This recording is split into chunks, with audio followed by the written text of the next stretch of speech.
சென்னை மாமல்லபுரத்தில் உள்ள நட்சத்திர விடுதியில் தாவேகா சிறப்பு பொதுக்குழு கூட்டம் இன்று காலை 10 மணிக்கு தொடங்க உள்ளது. இது குறித்த கள விவரங்களை வழங்க செய்தியாளர் மணிகண்டன் இணைகிறார். வணக்கம் மணிகண்டன்.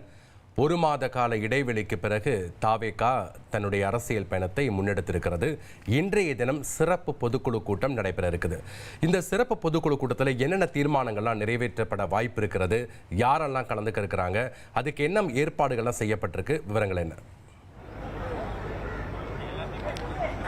தேர்தல் ஆணைய விதிகளின்படி வருடத்திற்கு ஒரு பொதுக்குழு, 2 செயற்குழுவை ஒரு அரசியல் கட்சி என்பது கூட்ட வேண்டியது கட்டாயம். அந்த அடிப்படையில் ஏற்கனவே தமிழக வெற்றி குழுவோட பொதுக்குழு நடந்து முடிந்திருக்கிறது. இருந்தாலும் சிறப்பு பொதுக்குழு என்ற அடிப்படையில் சில முக்கிய நிகழ்வுகளுக்கான முடிவுகளை எடுப்பதற்காக கட்சிகள் சிறப்பு பொதுக்குழுவை கூட்டுவது இயல்பான ஒன்று. அந்த அடிப்படையில் இந்த கரூர் சம்பவத்திற்கு பிறகாக கிட்டத்தட்ட 38 நாட்கள் கழித்து தமிழக வெற்றி கழகம் அவர்களுடைய முதல் அரசியல் நிகழ்வாக இந்த சிறப்பு பொதுக்குழுவை முன்னெடுத்திருக்கிறது. சரியாக 10 மணிக்கு மாமல்லபுரத்தில் இருக்கக்கூடிய தனியார் அரங்கில் தமிழக வெற்றி கழகத்துடைய சிறப்பு பொதுக்குழு அக்கட்சியுடைய தலைவர் விஜயின் தலைமையில் தொடங்க இருக்கிறது.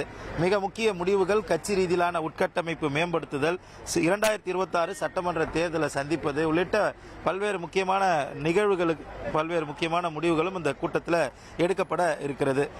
ஒரு கூட்டத்திற்குமே, அதாவது ஒவ்வொரு கூட்டத்தின் போதுமே பொதுக்குழுவில் ஏற்றப்படக்கூடிய தீர்மானங்கள் முக்கிய அங்கம் வகிக்கும். அந்த அடிப்படையில் இந்த சிறப்பு பொதுக்குழுவில் முக்கியமான தீர்மானங்கள் நிறைவேற்றப்படுகிறது.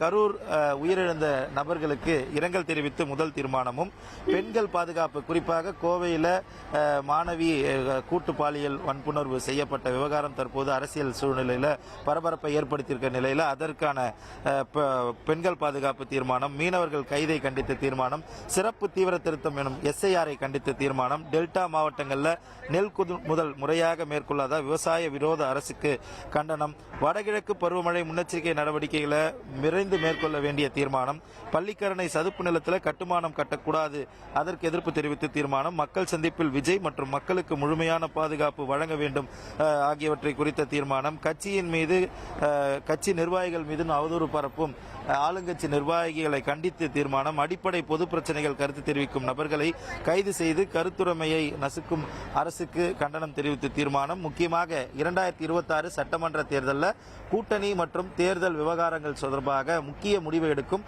அனைத்து அதிகாரமும், இறுதிபட்ச உச்சபட்ச அதிகாரத்தை தலைவருக்கு அளித்த தீர்மானம் என மிக முக்கிய 10க்கும் மேற்பட்ட தீர்மானங்கள் இந்த பொதுக்குழுவில் நிறைவேற்றப்பட இருக்கிறது.